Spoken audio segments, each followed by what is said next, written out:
Le chemin peut être inconnu, mais je ne suis pas seul, car le Seigneur ne m'abandonne pas si je le suis. Quoi qu'il arrive, il est avec moi, jour après jour, et je sais que mon Sauveur est avec moi. Il est toujours avec moi. Il est toujours avec moi. Sous le soleil et la pluie, mon Jésus est toujours avec moi. Quand les tempêtes font rage et quand les nuages noirs m'entourent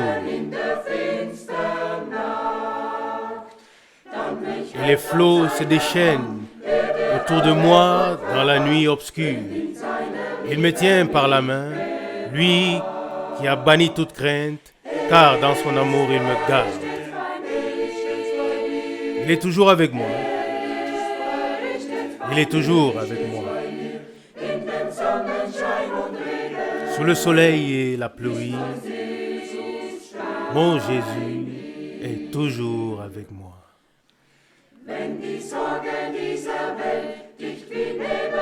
Quand les soucis de ce monde m'enveloppent comme un brouillard, quand toute la puissance de l'enfer entoure mon âme, alors j'entends la voix du Seigneur qui dit « Prends courage, je ne suis pas loin. Vois donc combien je t'aime. » Il est toujours avec moi. Il est toujours avec moi. Sous le soleil et la pluie, mon Jésus est toujours avec moi. Il est toujours avec moi. Il est toujours avec moi. Sous le soleil et la pluie, Jésus est toujours avec moi.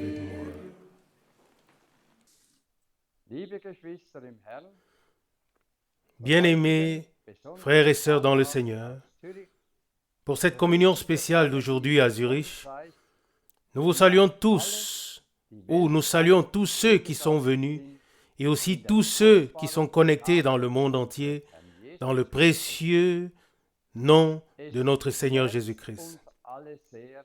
Ça nous fait à tous très mal, mais c'est aussi pour nous tous une grande épreuve que le Dieu Tout-Puissant et Omniscient ait rappelé à la maison notre frère bien-aimé Franck. Mais Dieu ne fait pas d'erreur. Tout sert à notre bien. Les pensées de Dieu ne sont pas nos pensées et ses voies ne sont pas nos voies. Le serviteur fidèle et sage a servi 70 ans sous ordre de Dieu et a également proclamé la sainte parole de Dieu pour notre préparation chaque dernier dimanche du mois pendant 50 ans en ce lieu à Zurich. Sans le puissant ministère de Frère Franck, nous ne serions pas tous ici aujourd'hui. Frère Franck a accompli son service. Le Seigneur miséricordieux a maintenant laissé son serviteur aller en paix. Le Seigneur nous veut du bien à nous aussi.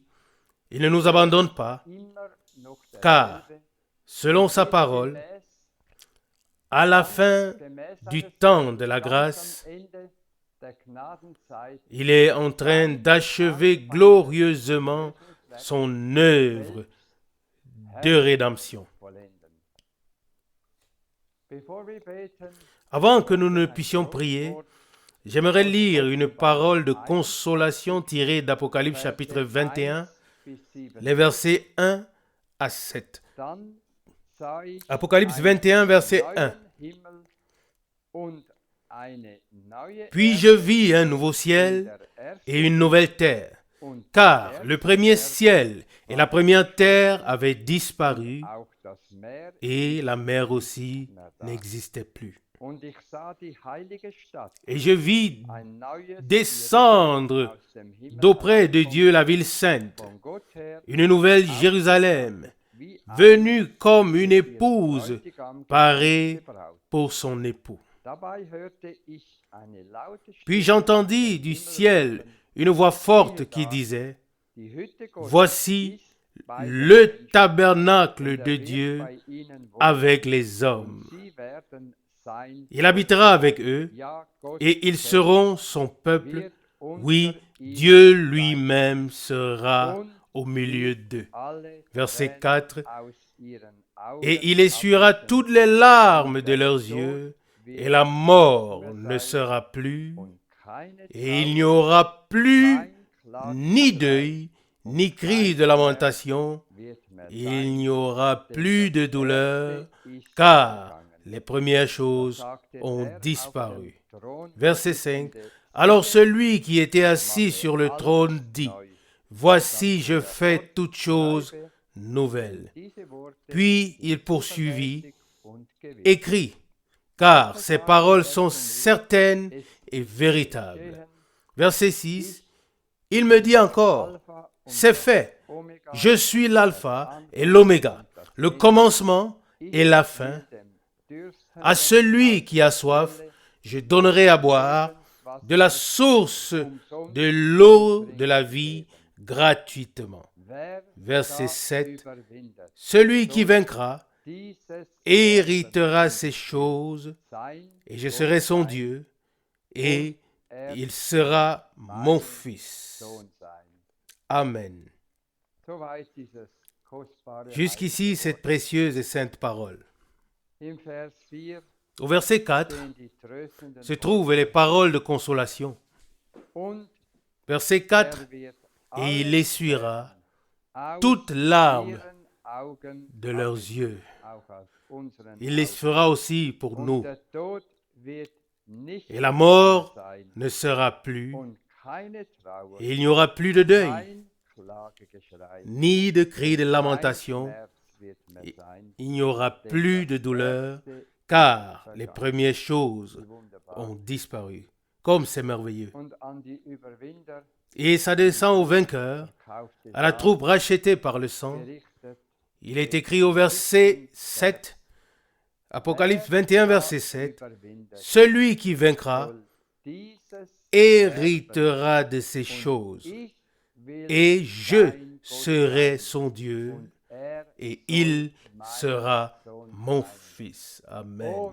Oh, quelle assurance et quelle espérance nous pouvons porter dans nos cœurs, car la gloire éternelle nous est promise. Nous allons prier et nous nous levons pour cela. Seigneur, Dieu Tout-Puissant, Créateur du ciel et de la terre, tu as achevé ton œuvre de création et tu vas maintenant achever seul ton œuvre de rédemption. Seigneur, nous venons et nous ne saurons jamais assez te remercier pour le ministère unique de Frère Franck. Nous te remercions de lui avoir permis de déposer auprès de toi le lourd fardeau qu'il a porté toute sa vie pour l'Église épouse, afin de pouvoir s'endormir sans souci. Seigneur, nous sommes venus pleins d'espérance, d'attente. Pardonne-nous nos manquements. Seigneur, nous avons besoin de plus de toi.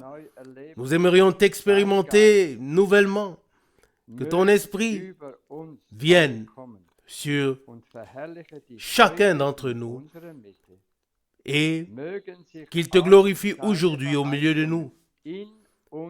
que tes promesses s'accomplissent en chacun d'entre nous. Nous te le demandons en ton nom. Amen.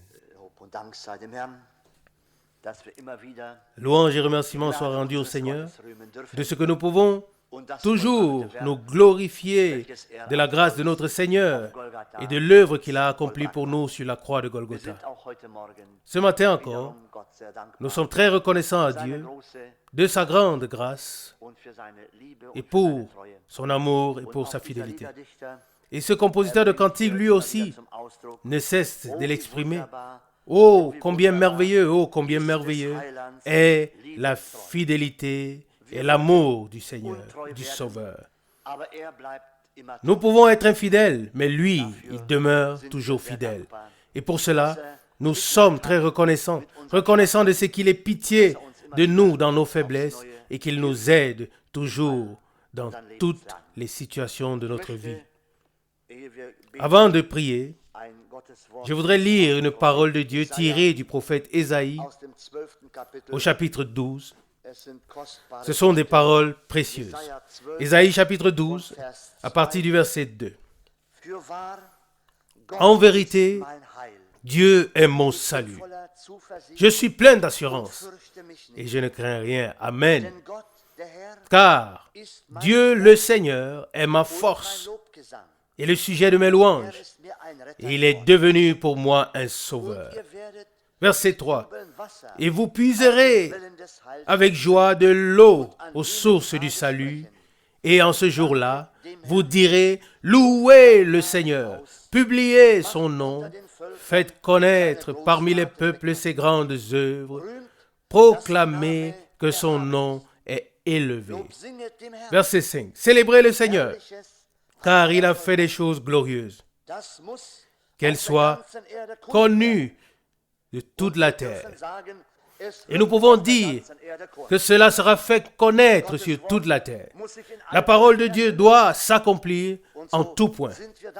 Et ainsi nous sommes reconnaissants qu'elle soit proclamée parmi tous les peuples. Sa parole, son message et ce qu'il a dit dans nos jours. Et puis il est dit au verset 6 d'Ésaïe 12, « Poussez des cris de joie et d'allégresse, habitants de Sion, car grand est au milieu de vous le Saint d'Israël. » Amen. Non pas seulement les habitants de Jérusalem, non pas seulement les habitants de Sion, mais nous aussi. Bien-aimés, nous voulons pousser des cris de joie et des acclamations à l'honneur de notre Seigneur et lui offrir l'honneur et la louange, ainsi que nos chants de louange. Nous sommes reconnaissants de ne pas avoir peur, mais de pouvoir aussi approcher avec joie de la fontaine de vie qui coule. Que Dieu nous bénisse ce matin et qu'il soit avec nous. Levons-nous pour prier ensemble. Fidèle Dieu, nous te prions ce matin et nous pouvons nous exclamer avec ton serviteur Ésaïe, en vérité, Dieu est mon salut. Ô Seigneur, tu es devenu notre salut. Tu es tout en tout pour nous. Et nous pouvons dire, je suis plein d'assurance. Je suis heureux et je ne crains rien, car Dieu le Seigneur est ma force et le sujet de mes louanges. Seigneur, tu veux l'être et tu veux le demeurer et tu l'es au milieu de nous et dans nos cœurs. Nous t'adorons. En effet, tu es devenu pour nous le sauveur de nos âmes. Tu as payé le prix, tu es venu et tu as apporté la pleine rédemption. Sois remercié pour cela. Et gloire, et honneur, et adoration à ton merveilleux nom. Seigneur, nous sommes si heureux de pouvoir nous présenter devant toi avec des cœurs reconnaissants et pouvoir t'offrir l'honneur et l'adoration et de pouvoir voir ta parole s'accomplir dans nos jours. Ta gloire et tes grands exploits doivent être connus parmi tous les peuples. C'est ainsi que tu l'as promis et c'est ainsi que cela doit être, ô Seigneur. Et c'est pourquoi nous te rendons l'honneur en voyant que dans nos jours aussi, ton message est porté dans tous les pays et que tu as des hommes que tu appelles de nos jours ou dans nos jours et que tu délivres de leurs péchés et tu les comptes parmi ton peuple. Sois remercié pour cela. Remercié de ce que tu as aussi des messagers et que tu envoies tes messagers tôt le matin et le soir. Nous te remercions, Seigneur, de ce que tu es à l'œuvre. Et nous te prions maintenant, demeure avec nous ce matin. Accorde-nous la grâce pour parler et accorde la grâce pour écouter et accorde la grâce de t'offrir l'honneur et les actions de grâce. Seigneur, accorde-le ainsi en nous par la puissance de ton Saint-Esprit. Nous ne pouvons rien prendre de nous-mêmes et nous ne pouvons rien faire nous-mêmes. Mais nous levons les yeux avec foi vers toi et nous te prions d'ôter, Seigneur, tout ce qui fait obstacle et qui ne te glorifie pas. Adoration à ton glorieux et merveilleux nom de Jésus. Amen. Amen.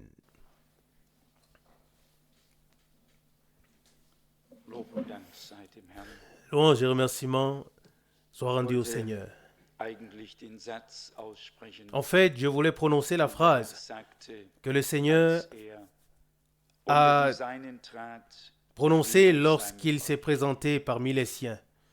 Il a dit que la paix soit avec vous. Jean 20, verset 19, à la fin du verset.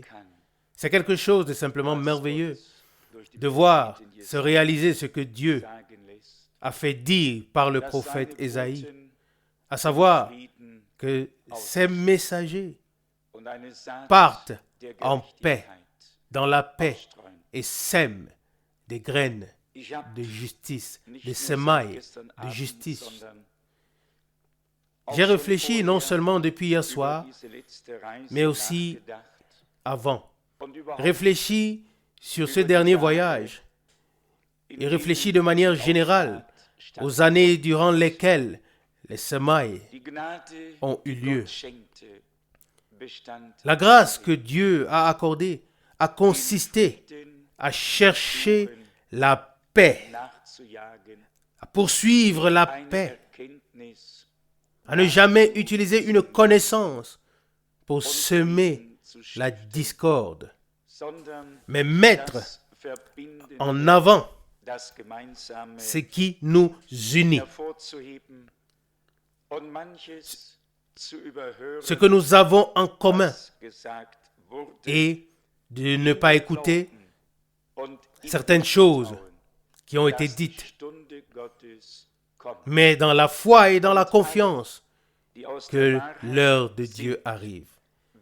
Et tous ceux qui sont de la vérité seront tôt ou tard saisis par ce qui est ou ce qui leur a été destiné, et cela devra leur être accordé.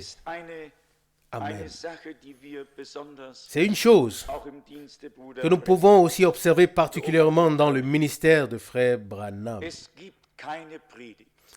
Il n'y a pas de prédication dans laquelle le fait de vouloir avoir raison ou le fait de connaître mieux soit mis en avant d'une manière ou d'une autre. Mais il a simplement, Frère Branham, apporté un message divin sur base de l'amour divin qui remplissait son cœur. Un message qui a fait naître quelque chose de divin en tous ceux qui l'ont reçu et qui peuvent croire de tout cœur ce qu'il a dit. En ces jours, nous avons en effet le souvenir de notre Seigneur qui s'est fait homme. Et c'est bien la preuve de l'amour divin. C'est en cela que l'amour de Dieu a été manifesté, en ce qu'il s'est abaissé jusqu'à nous pour ensuite se réconcilier avec nous, rétablir le pont entre nous, créer la communion et le lien avec lui. Et ce matin, en toute hâte, j'ai lu 2 à 3 passages bibliques de l'Ancien Testament et ensuite j'ai aussi lu quelques-uns du Nouveau Testament. Dans le psaume 34, il est écrit au verset 15. Psaume 34, verset 15. Éloigne-toi du mal et fais du bien. Cherche la paix et poursuis-la. Au verset 19, le Seigneur est près des cœurs brisés. Il sauve ceux qui ont l'esprit abattu, ou il secourt ceux qui ont l'esprit abattu. Et ensuite, dans le psaume 85, l'une des plus merveilleuses promesses en rapport avec ce qui devait arriver à Golgotha. Ici, nous lisons à partir du verset 8. Psaume 85, à partir du verset 8. Ô Seigneur, fais-nous contempler ta bonté et accorde-nous ton salut. Amen. J'écouterai ce que Dieu, le Seigneur, proclame. En vérité, il proclame la bénédiction à son peuple et à ses fidèles. Seulement qu'ils ne retournent pas vers la folie. Verset 10. En vérité, son salut est proche de ceux qui le craignent, afin que sa gloire habite dans notre pays, afin que la grâce, verset 11, et la fidélité se rencontrent, que la justice et la paix s'embrassent. Amen. Jusqu'ici, cette parole, ou peut-être encore le verset suivant, verset 12. La fidélité germera de la terre et la justice regardera du haut des cieux. Dans la traduction anglaise, il est dit dans ce verset que la grâce et la fidélité s'embrasseront. La grâce et la fidélité s'embrasseront et la justice et la paix se rencontreront. Dieu a fait tout cela. Maintenant, nous devons comprendre que nous avons été placés dans cette œuvre de Dieu. Oui, que nous sommes l'œuvre de Dieu. Amen. Et nous l'avons dit assez souvent. Nous ne parlons pas seulement du plan de salut de Dieu. Nous sommes aussi une partie de ce plan de salut divin. Et ça aussi, nous l'avons souligné. Nous sommes le cœur de ce plan de salut divin. Peu importe combien et qu'est-ce que Dieu inclut dans l'ensemble de son plan, le cœur de l'ensemble du plan de salut de Dieu, c'est la troupe élue. Le cœur de toute la rédemption et du plan de salut de Dieu, ce sont les rachetés. Et si nous avons compris cela, et que cela est devenu pour nous une révélation divine, alors nous avons été secourus. Alors nous savons qu'il ne s'agit pas ici d'un enseignement, d'une connaissance, mais de ce que Dieu fait pour nous et avec nous et par nous et ce qu'il veut encore faire. Verset 10. En vérité, son salut est proche de ceux qui le craignent. Oui, la crainte de Dieu est dès le commencement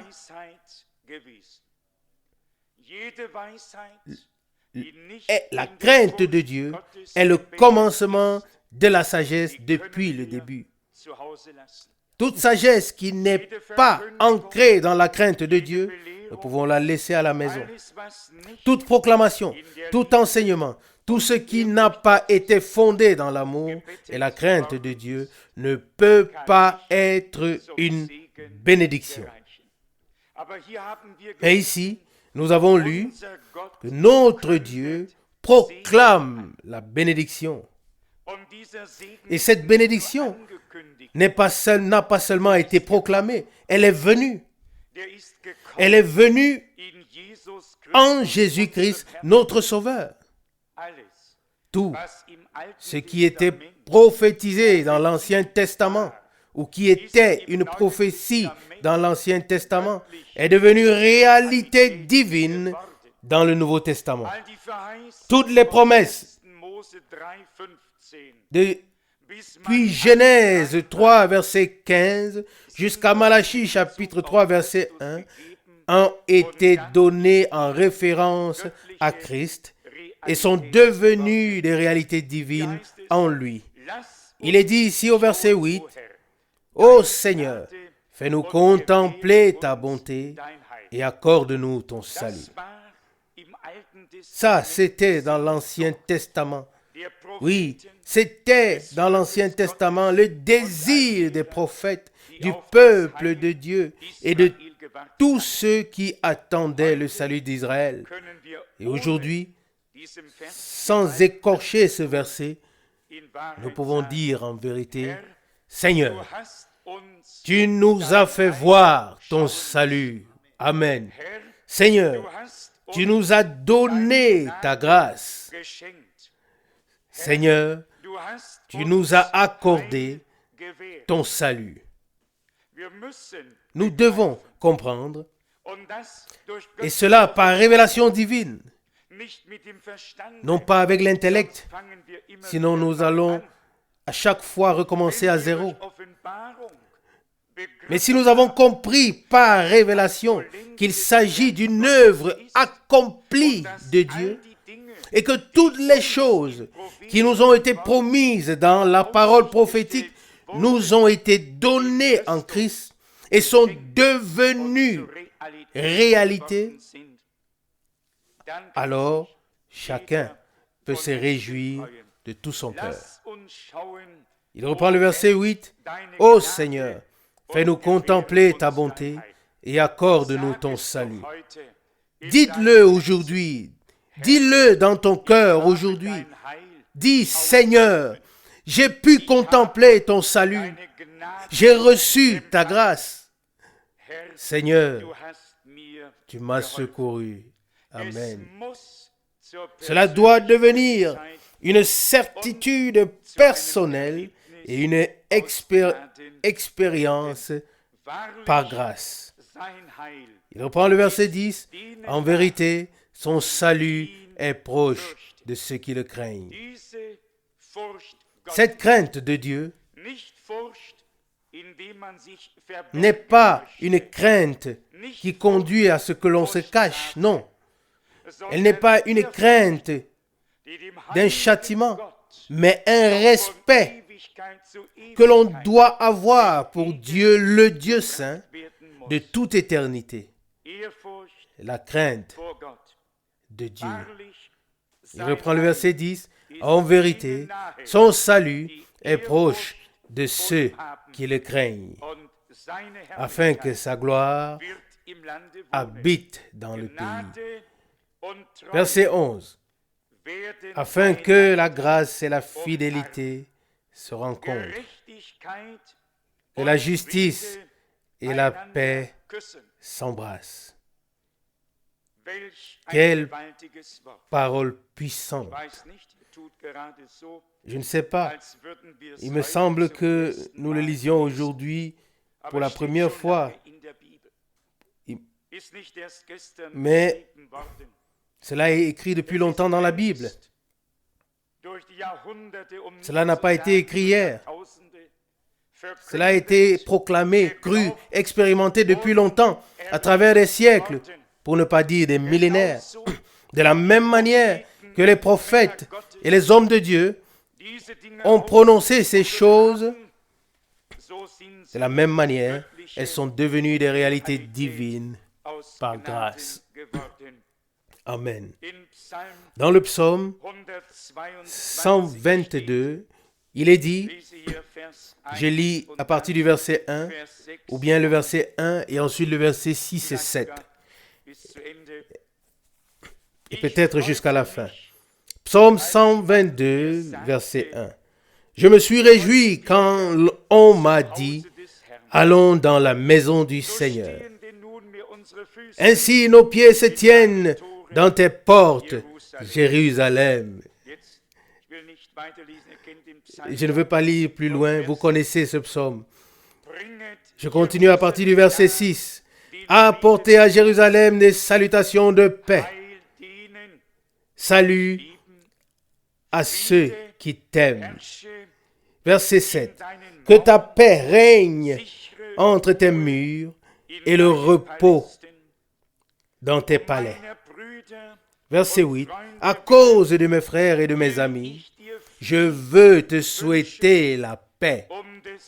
À cause de la maison du Seigneur, notre Dieu, je demanderai pour toi la bénédiction. Amen. Quelles pensées merveilleuses sont exprimées ici. Jérusalem, la ville de notre Dieu, le peuple de Dieu qui a porté les promesses et les a crues. Le peuple qui a été digne d'avoir ou honoré d'avoir les prophètes en son sein et voir finalement l'accomplissement dans le Messie. Il reprend le verset 6. A apporté à Jérusalem la salutation de paix. Salut à ceux qui t'aiment. Salut à ceux qui aiment Dieu et que Dieu a aimé. Ce n'est pas un sens unique, mais de la même manière que Dieu nous a aimés, nous pouvons aussi l'aimer. Lui qui nous a cherchés et trouvés et qui a fait de nous sa propriété, il veut faire de nous quelque chose à la louange de sa grâce glorieuse. Je me suis réjoui, verset 1, nous avons lu Psaume 122, quand on m'a dit, allons dans la maison du Seigneur. Il n'y a pas de grande joie que celle de pouvoir se dire l'un à l'autre, allons dans la maison du Seigneur pour écouter sa parole, pour glorifier sa grâce, pour nous laisser bénir. Et nous nous bénissons mutuellement avec une salutation de paix. Et tout à l'heure, j'ai lu dans Jean chapitre 20, lorsque le Seigneur a dit que la paix soit avec vous. Il leur a montré ses mains et ils furent dans la joie. Des hommes qui ont la paix avec Dieu peuvent voir le Seigneur. Et ils sont réconfortés et ils sont dans la joie. Et le compositeur de cantique chante, « Quand la paix avec Dieu pénètre mon âme, alors mon cœur exulte et pousse des cris de joie. » Amen. Combien de fois aurais-je pu mordre à l'hameçon lorsque des questions ont été posées ici et là et je savais qu'elles auraient apporté la discorde. Heureux ceux qui ont la grâce devant Dieu de porter cette paix de Dieu dans leur cœur. Amen. Verset 8, Psaume 122. À cause de mes frères et de mes amis, je veux te souhaiter ou je veux demander la paix. Je veux te souhaiter la paix. À cause de la maison du Seigneur, notre Dieu, je demanderai pour toi la bénédiction. Il ne s'agit pas seulement d'un individu, mais il s'agit de l'Église du Seigneur. Il s'agit de mettre ou de permettre à Dieu de conclure et d'accomplir avec nous, d'achever avec nous la dernière étape, la dernière partie de l'histoire du salut. Il ne s'agit pas seulement de nous réunir parce que c'est dimanche ou le jour du sabbat, mais il s'agit de nous présenter devant Dieu, de lui parler et de le laisser nous parler afin qu'il puisse, comme nous venons de le dire, achever l'histoire du salut par grâce. Dans Ésaïe chapitre 53, le chapitre qui parle de la souffrance de notre Seigneur Rédempteur, on peut lire au verset 5. Et pourtant, il était blessé à cause de nos péchés et brisé à cause de nos iniquités. Le châtiment qui nous donne la paix est tombé sur lui et c'est par ses meurtrissures que nous avons été guéris. Amen. Qu'ils sont beaux les pieds de ceux qui, en tant que des messagers de joie, portent la paix de Dieu et le message de Dieu. Peut-être pouvons-nous résumer cela en une phrase. Ceux qui peuvent porter le message divin et la proclamation avec la paix divine. Amen. Alors, Dieu devra alors bénir. Il ne pourra pas faire autrement. Et il a béni et continuera à le faire. Si nous allons dans le Nouveau Testament, alors nous avons la grande annonce qui a été donnée pour la naissance de notre Seigneur et Sauveur. Mais avant cela, Zacharie avait déjà eu quelques mots à dire par l'Esprit de Dieu. Dans le chapitre 1 de Luc, nous devrions en fait, pour le contexte, lire à partir du verset 66, mais commençons peut-être ici par le verset 77. Luc chapitre 1, verset 77. Afin de donner à son peuple la connaissance du salut qui lui sera accordé par la rémission de ses péchés. Verset 18. Grâce à la chaleureuse miséricorde de notre Dieu, en vertu de laquelle le soleil levant nous a visités d'en haut. Verset 79. Pour éclairer ceux qui sont assis dans les ténèbres et l'ombre de la mort, et pour guider nos pieds dans le chemin de la paix. Amen. Un résumé de ce qui devait non seulement arriver, mais qui est arrivé par Jésus-Christ, notre Seigneur. Cet homme, Jean, devait préparer le chemin. Et comme je l'ai déjà souligné à plusieurs reprises, lorsque Zacharie a été rempli du Saint-Esprit, il n'a pas prié simplement, mais il a prié en accord avec la parole. C'était un résumé de paroles prophétiques. Vous pouvez tous le lire vous-même. Psaume 41, versets 14, 79 et 18. Psaume 111, verset 4. Psaume 132, verset 17. 1 Samuel chapitre 2, verset 10. Vous pouvez lire tout un registre. Qu'est-ce que c'était? Tout homme de Dieu rempli du Saint-Esprit, tout enfant de Dieu rempli du Saint-Esprit, prononcera toujours, et j'insiste toujours, dans les limites de la parole.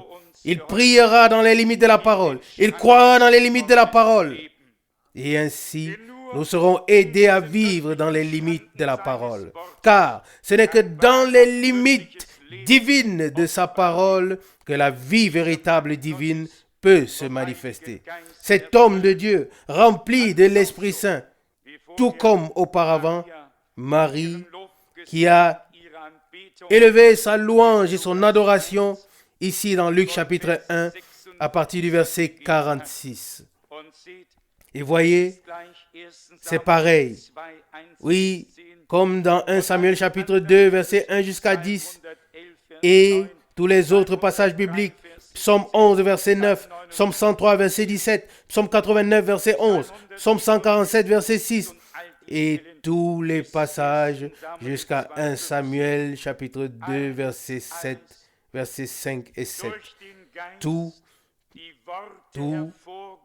l'Esprit a mis en évidence les paroles liées aux événements qui se produisaient. Amen. Pouvons-nous alors comprendre ce que cela signifie pour nous lorsque le Seigneur nous offre par grâce le lien avec toutes les paroles prophétiques qui ont été données à l'Église pour cette époque comme des promesses divines? Amen. Nous,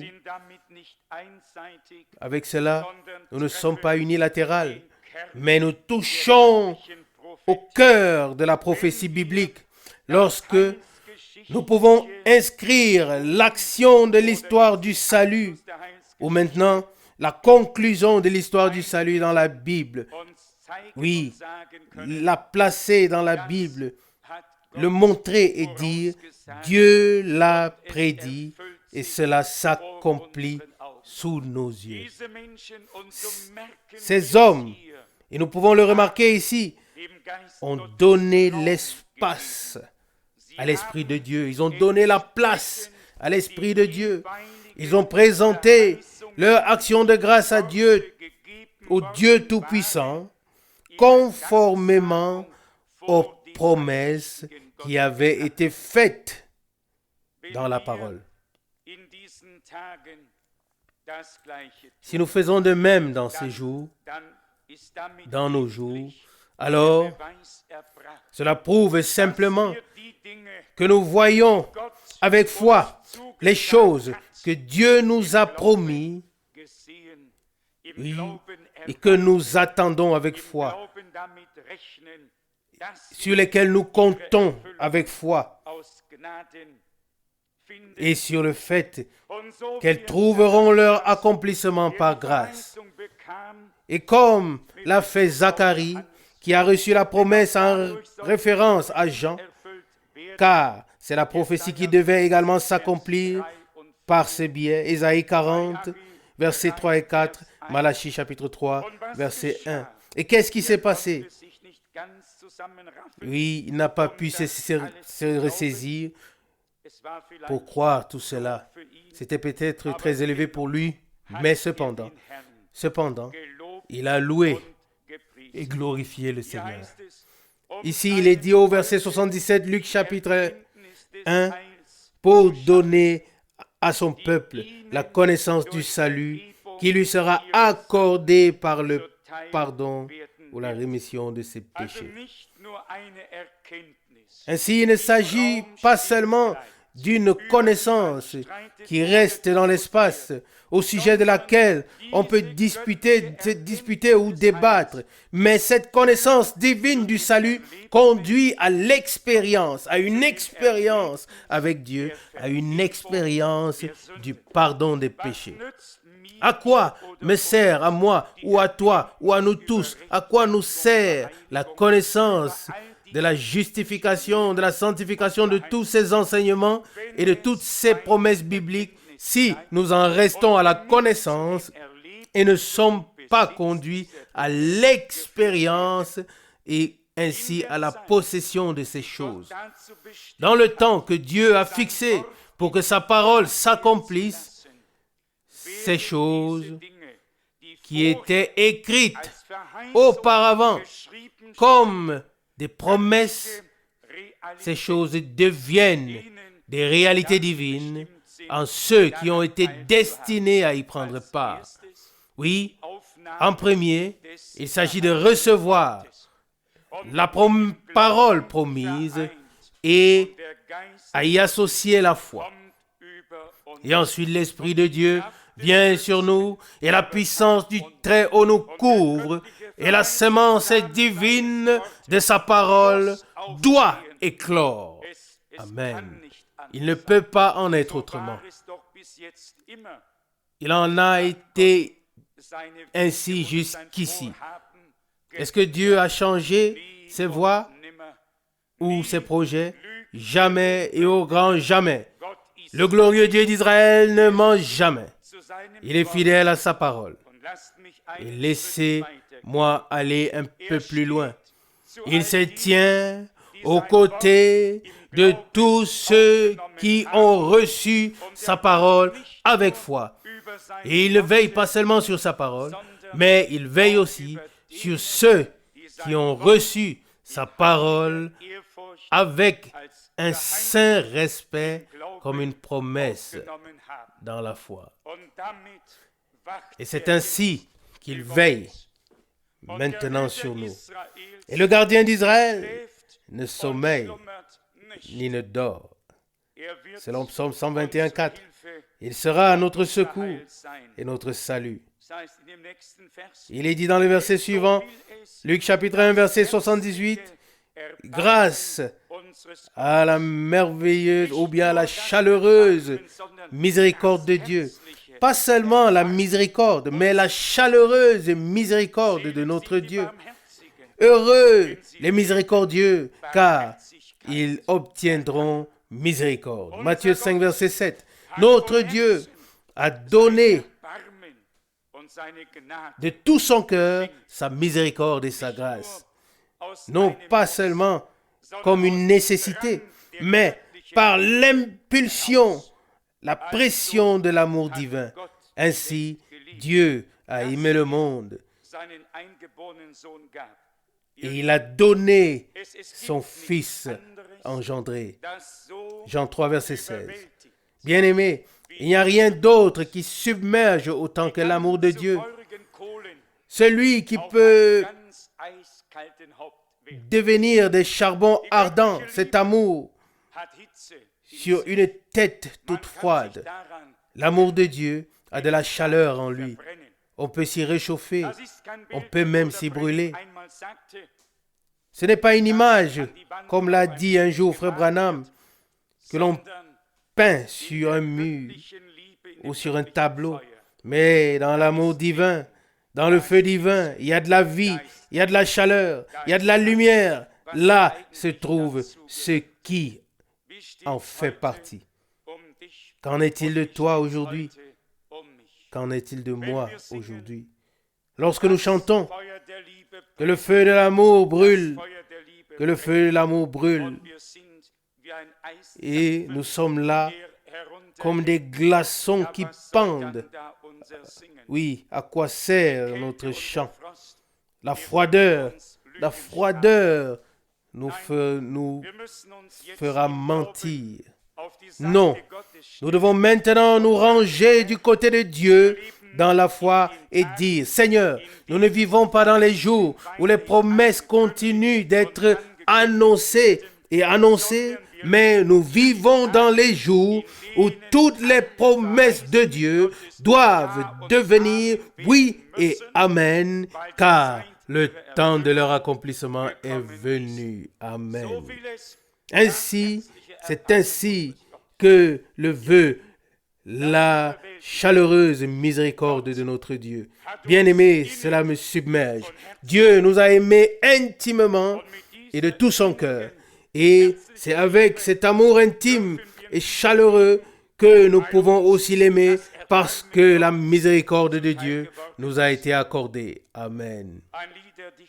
Et un compositeur de cantiques chante: j'ai obtenu miséricorde, miséricorde que je ne méritais pas. Je compte cela parmi les merveilles. Les merveilles, mon cœur orgueilleux ne l'a jamais désiré. Vous connaissez ce cantique? Eh bien, cependant, nous nous glorifions de la grâce de Dieu qui nous a été accordée. Et c'est ce qu'il veut. Oui, c'est ce qu'il voulait, je le dis ainsi. Oui, il reprend le verset 78 de Luc chapitre 1. Grâce à la chaleureuse miséricorde de notre Dieu, en vertu de laquelle le soleil levant nous a visités d'en haut, pour éclairer, 79, verset 79, pour éclairer ceux qui sont assis dans les ténèbres et l'ombre de la mort. Nous pensons là à Ésaïe chapitre 9, verset 1. Oui, ceux qui étaient assis dans les ténèbres et l'ombre de la mort ont vu une lumière éclatante. La lumière devait paraître au temps du soir. Et Paul écrit dans 1 Thessaloniciens chapitre 5, versets 3 et 4. Mais vous, frères, ne vivez pas dans les ténèbres, de peur que ce jour vous surprenne comme un voleur. Pourquoi ne sommes-nous pas dans les ténèbres? Parce que Dieu a accordé la lumière au temps du soir par la révélation prophétique de sa parole. Amen. Et c'est pourquoi Pierre aussi a pu exprimer, il a pu exprimer en son temps, dans 2 Pierre chapitre 1 verset 19, la parole prophétique brille comme une lumière éclatante dans un lieu obscur. Nous ne pouvons pas nous empêcher à penser au jour de Moïse, où toute l'Égypte était frappée d'une terrible obscurité. Mais là où le peuple de Dieu était rassemblé, les gens qui portaient les promesses et attendaient leur accomplissement, là, il y avait une lumière éclatante. Et la Bible dit, les ténèbres en Égypte étaient telles que l'on pouvait les toucher. Exode 10, verset 21. Et la lumière parmi le peuple de Dieu était si proche, si puissante, qu'elle aurait même pu être touchée. Mais la lumière avait saisi ce qui était destiné à sortir de la zone des ténèbres. Alléluia! Et qui était la lumière? Le Seigneur. Il est la lumière du monde. Jean 8, verset 12. Il marche devant son peuple dans la colonne de nuée et la colonne de feu pour éclairer ceux qui sont assis dans les ténèbres et l'ombre de la mort et pour placer nos pieds sur le chemin de la paix. Amen. Lors de l'annonce, l'ange dans Luc chapitre 2 a dit, Luc chapitre 2 verset 13, et soudain se joignit à l'ange une multitude de l'armée céleste louant Dieu en disant, gloire à Dieu au plus haut des cieux et paix sur la terre parmi les hommes de son bon plaisir. Ça, ce n'est pas une promesse en général telle qu'elle est donnée dans les traductions générales qui disent « Gloire à Dieu au plus haut des cieux et paix sur la terre parmi les hommes que Dieu a agréés ». Non, il y a des hommes de Dieu sur la terre en qui Dieu prend plaisir. Et dans ces hommes, qui lui sont agréables. En ces hommes habite la paix de Dieu qui surpasse toute intelligence humaine. Il est dit ici au verset 14, Luc chapitre 2, Gloire à Dieu au plus haut des cieux et paix sur la terre parmi les hommes de son bon plaisir. Et nous savons bien sûr ce que ça signifie. Seulement ceux qui véritablement ont déjà traduit eux-mêmes peuvent comprendre combien il est parfois difficile d'exprimer dans sa propre langue ce que l'on reçoit dans une autre langue. Surtout venant à partir de l'hébreu ou de l'araméen. Combien les mots justes manquent pour exprimer les choses. Mais alors je vous le dis, si l'Esprit de Dieu est sur nous et en nous, alors nous aurons la connexion juste avec les mots justes et nous obtiendrons la compréhension juste par grâce. Amen. Est-ce que c'est le cas ou non? Après tout, c'est le Saint-Esprit qui vivifie la parole et qui nous fait entrer ou qui nous introduit dans toute la vérité. Amen. Dieu a des hommes sur la terre en qui il prend plaisir. Et comme nous l'avons déjà mentionné tout à l'heure, dans l'évangile de Jean au chapitre 20, Jean chapitre 20, nous lisons à partir du verset 19. Ce jour-là, le premier jour de la semaine, le soir étant venu, et les portes du lieu où se trouvaient les disciples étant fermées par crainte des Juifs, Jésus vint, se tint au milieu d'eux et leur dit, « La paix soit avec vous. » Après ces paroles, il leur montra ses mains et son côté. Alors les disciples se réjouirent parce qu'ils virent le Seigneur. Amen. Il leur a montré ses mains et son côté, ses mains percées. Il voulait leur dire, je vous ai fait connaître mon amour par des actes. Voici les signes de l'amour divin que je vous ai témoigné. Alléluia. Amen. Amen.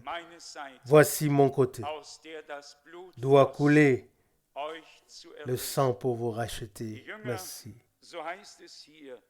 Il est dit ici que les disciples se sont réjouis de voir leur Seigneur. Oh, nous aimerions voir Jésus. Amen. Nous ne venons pas seulement ici pour simplement entendre parler de lui ou pour chanter à son sujet, mais nous voulons voir Jésus. Nous voulons voir Jésus, nous voulons l'expérimenter.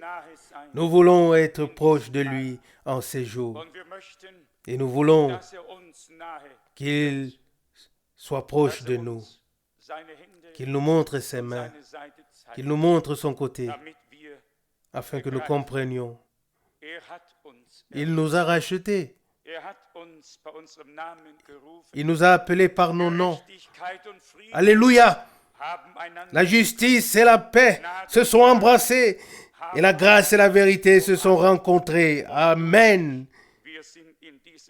Et toi et moi, nous avons été inclus dans cette embrassade divine. Sans nous, rien ne s'est passé et rien ne se passera. Car c'est à cause de nous que tout cela s'est passé. Pourquoi Dieu était-il en Christ? Pour réconcilier le monde avec lui. C'était la réconciliation. C'était l'embrassade. C'était la grâce. C'était le salut. Alors heureux ceux qui ne le savent pas seulement en théorie, mais qui l'expérimentent dans la pratique.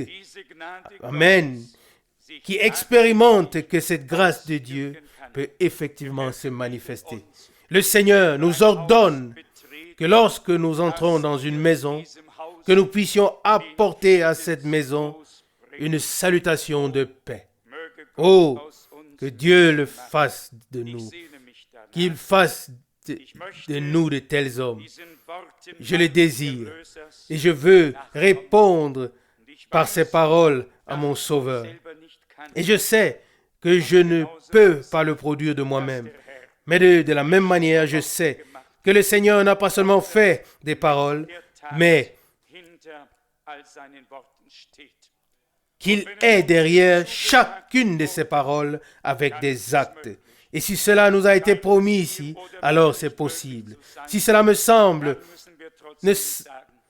semble impossible pour toi ou pour moi, alors nous devons quand même dire, comme à l'époque d'Abraham, une chose serait-il impossible à Dieu? Avec Dieu, toutes choses sont possibles. Et si nous pouvons croire que toutes choses lui sont possibles, alors le chemin de la foi s'ouvre à nous. Et nous dirons oui de tout cœur. Et nous l'accepterons. Nous accepterons que les promesses ne sont pas vides, mais qu'elles sont pleines. Pleines dans la mesure où Dieu confirme en nous, par grâce, la parole de la promesse. J'aurais souhaité que nous puissions nous saluer les uns les autres et nous dire, la paix soit avec toi. Une paix vraiment divine, qui soit comme un fleuve de bénédiction. Nous avons tous ce désir. Et je crois que hier, j'ai donné un rapport aussi détaillé que je ne l'ai fait depuis longtemps. Et je vais vous dire ce que c'est. Exactement la même chose dont Frère Branham témoigne. J'en ai parlé ici il y a peu, mais comme ma mémoire n'est pas bonne, il faudrait me pardonner la répétition. Mais lorsque j'ai traduit la prédication où le taureau s'est approché de Frère Branham et où il a raconté certaines expériences et on lui a demandé, est-ce la puissance de Dieu? Est-ce le don de Dieu? Ou qu'est-ce que c'est? Et il en ressort une phrase simple, c'est l'amour de Dieu. Et il poursuit, quand j'ai vu ce taureau foncer sur moi, je l'ai aimé. Oui, nous ne pouvons pas nous contenter de vouloir couper une tranche de cette chose. Nous voulons emporter tout le pain entier et en profiter pendant longtemps. Frère Branham dit, c'est de l'amour. Au lieu de fuir, il dit, j'ai aimé la bête. Il n'était pas enfantin, mais comme un enfant, il a dit, excuse-moi, j'ai pénétré ton territoire, je t'ai fait peur, je suis désolé. Ô créature de Dieu, couche-toi en paix. Et l'animal s'est couché. Quel homme peut comprendre cela? Des hommes de Dieu et des poètes de chants ont voulu décrire l'amour de Dieu. Et l'un d'eux a sans doute fini par saisir et dire la chose correctement en disant, si l'océan tout entier était de l'encre et si le ciel tout entier un parchemin, si l'on voulait écrire cet amour, l'océan serait sec et le ciel pas encore entièrement écrit. Ça, c'est l'amour de Dieu. Bien-aimé Frère Branham a également parlé de cela. Agapao et Philéo, l'amour humain et l'amour divin. Tout ce qui est humain cessera, mais il est dit de l'amour ou des dons il est dit des dons qu'ils cesseront. Mais l'amour ne cessera jamais.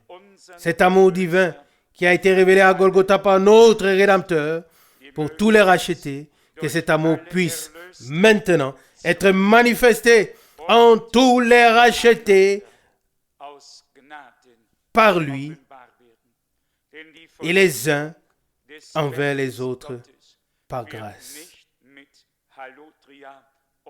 Car l'achèvement de l'œuvre de Dieu ne se fera pas avec les halodrias et avec les sons de trompette, Mais c'est dans l'amour divin que l'achèvement s'accomplira.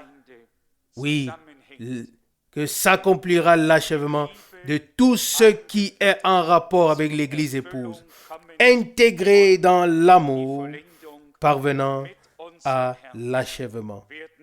Et nous atteindrons l'achèvement avec notre Seigneur seulement de cette manière. Puisse le Dieu fidèle, par ces paroles si pénétrantes des Écritures, que le Dieu fidèle puisse nous préparer aux jours qui sont devant nous, afin que tous ceux qui viendront soient bénis et qu'ils ressentent la paix de Dieu. Oui, s'ils viennent au milieu de nous, oui, même s'ils traversent simplement la parcelle, ou s'ils entrent, qu'ils sentent que Dieu est ici, car ici il y a de l'amour. Et là où Dieu se trouve, là il ne peut y avoir que de l'amour. Là, il ne peut y avoir que du salut. Là, il ne peut y avoir que de la grâce. Là, il ne peut y avoir que du pardon, car Dieu nous a donné tout cela en Christ. Alléluia! Ce n'est pas un enseignement vide, mais une pleine expérience avec notre Dieu. Loué soit son nom. Amen. Levons-nous pour la prière.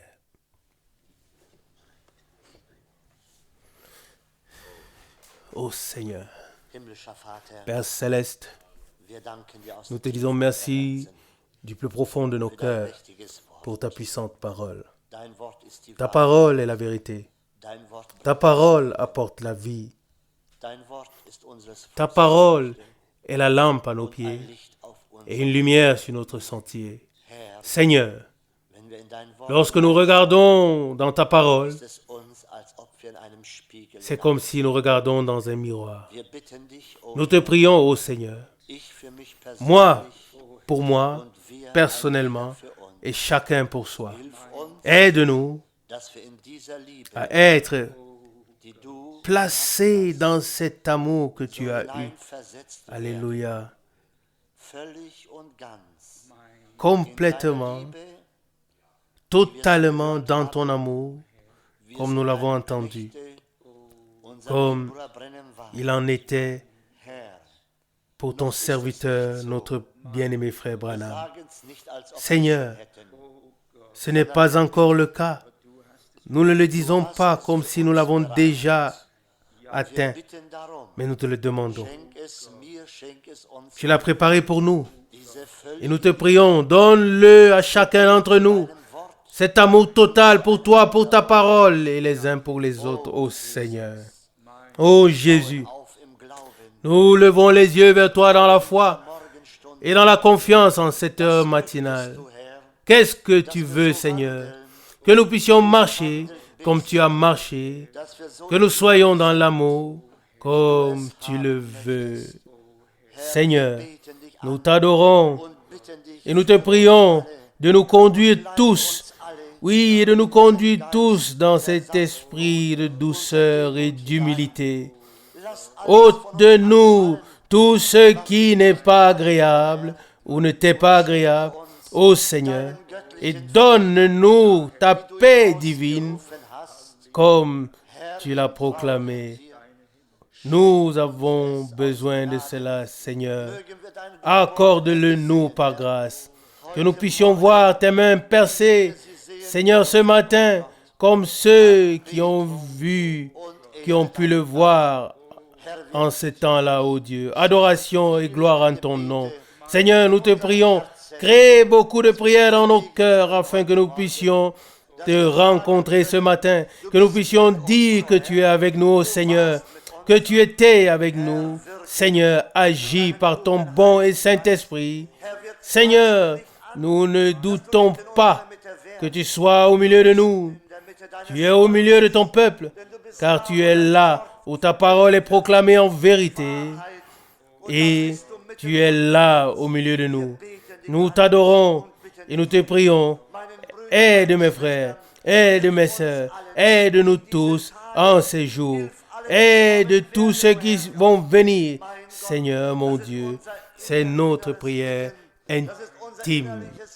C'est notre désir intime, ô Seigneur, que cela ait lieu comme cela a été dit, Seigneur. Que tous ceux qui viennent soient bénis. Aide-nous, Seigneur, mon Dieu, et nous serons aidés. Nous te prions au nom de Jésus. Alléluia. Amen. Herr Jesus, mein Heiland und Helfer, ich beug mich in Demut vor dir. Seigneur Jésus, mon Sauveur et mon aide, je m'incline humblement devant toi. Je meurs au monde et à ce qui s'y trouve. Je tiens tout pour acquis ici-bas. Tu es le potier, Seigneur, et je suis l'argile. Fais de moi ce qui te plaira, jusqu'à ce que l'image de Jésus soit entièrement manifestée en moi. Seigneur Jésus, aide-moi à te servir et à sauver les âmes pour toi. Oh, que ma vie et ma conduite les conduisent à la lumière glorieuse. Tu es le potier, Seigneur, je suis l'argile. Fais de moi ce qui te plaît, jusqu'à ce que l'image de Jésus soit entièrement manifestée en moi. Seigneur, aide-moi à être trouvé toujours patient et à me reposer entièrement dans la foi. Apprends-moi à faire à mon frère, pour mon frère, ce que je voudrais qu'il fasse pour moi.